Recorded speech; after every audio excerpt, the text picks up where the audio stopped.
Assalomu alaykum hurmatli vatandoshlar va odatdagi yangiliklarimizni boshlaymiz. Boshlashdan oldin katta iltimos, meni ko'rayotgan bo'lsangiz, podpiskani bosinglar. Podpiska bizning kanalimizga rivojlanishiga juda ham yordam beradi. Iltimos, shuni bosib qo'yinglar.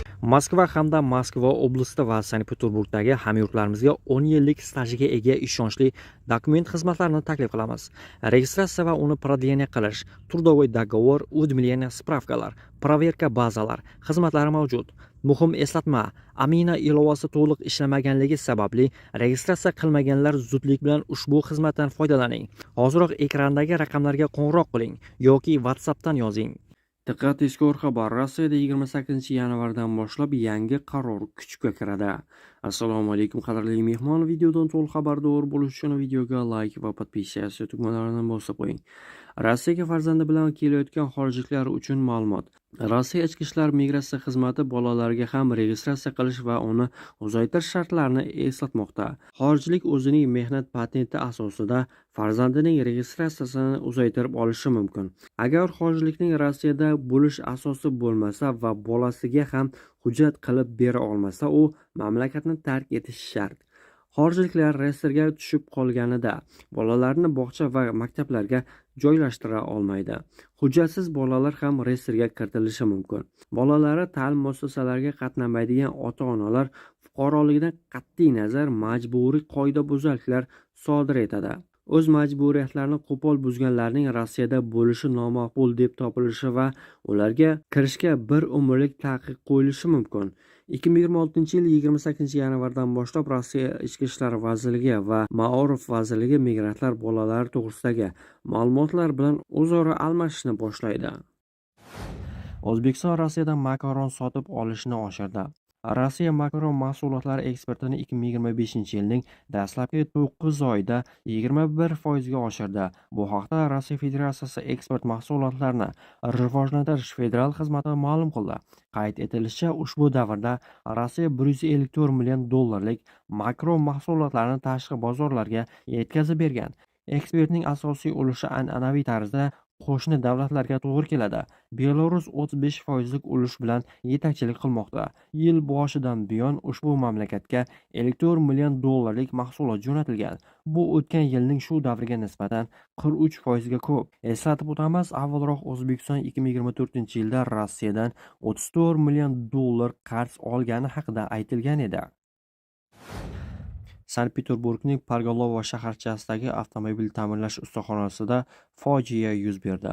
Bolgarka ishlayotgan migrant bilan baxtsiz hodisa yuz berdi. Manbalarga ko'ra, 48 yoshli o'zbekistonlik erkak bolgarka yordamida geometrik yopiq 200 metrlik metall bochkani ochishga uringan. Bochka to'siqdan portlab ketgan.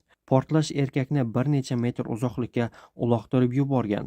Tekshiruv natijasida uning bo'yniga kesilgan jiddiy jarohatlar borligi aniqlangan.